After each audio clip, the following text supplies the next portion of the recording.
Johnny, weather delay, tough road opener, dynamic offense. Defense was its usual brilliant self. I think James Franklin, all the things that they put up with today, on a scale of 1 to 10, this has got to be like a 9, maybe a high 8. A high 8, maybe a high 9. Yeah. I mean, consider what they went through what we went through, Bob, in the press box. No, Yeah. I'm sure that they learned a lesson or two from the 2017 Michigan State game with the long delay there. So a lengthy halftime delay with the lightning off and on. But for them to come out and have the kind of game that they had, 34-12, a really convincing victory for Penn State to start a season with, so much open anticipation, 12-team playoff, new Big Ten, and to come out against a Big 12 opponent who, I know that their fan base and some of their players were talking quite a bit. Yes, they coming were. into this game. Woofing. I think the kids call it woofing. I think they do. Or maybe you call it that. For them to come out and have a performance like this, a thorough win, explosive plays, Nick Singleton back to his best, Drew Aller doing well, and Andy Kotelnicki's offense, Trey Wallace doing his thing. A lot of positives to take definitely from this game. Yeah. Hey, first series, you're wondering is Andy gonna be the guy he was at Kansas? Bo Prabula in the game, first series, running the option, converting a third down.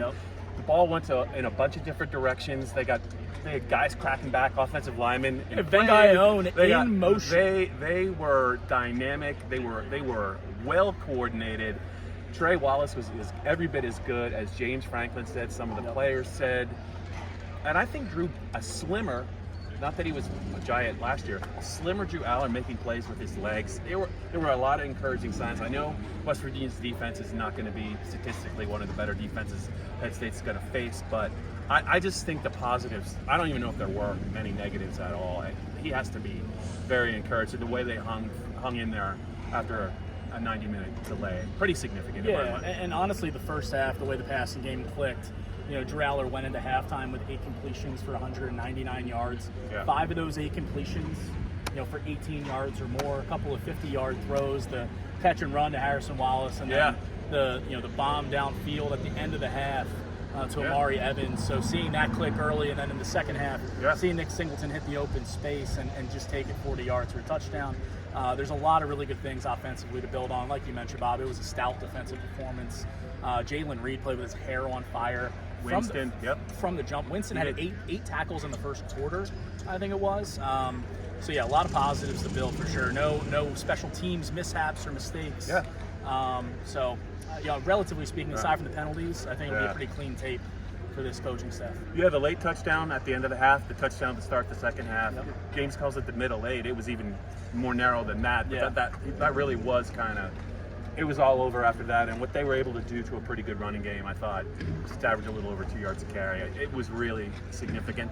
This is clearly a deep team, and I just love the way that Andy will use every bit of the talent at his disposal. Maybe that was not the case last year. Yeah, certainly not the case at most times, I would say, last year. But they come away 1-0, go back home now for basically a month. They've got a string of home games before their next road trip to USC in October. So some home cooking next week against Bowling Green, and then they roll on from there. But a really good, I think, opening win for this Nittany Lions team, and one that they can certainly build on going forward. You're going low 9s. I'll go high 8s. We can middle it. Just call it like 8.98. There you go. Love it.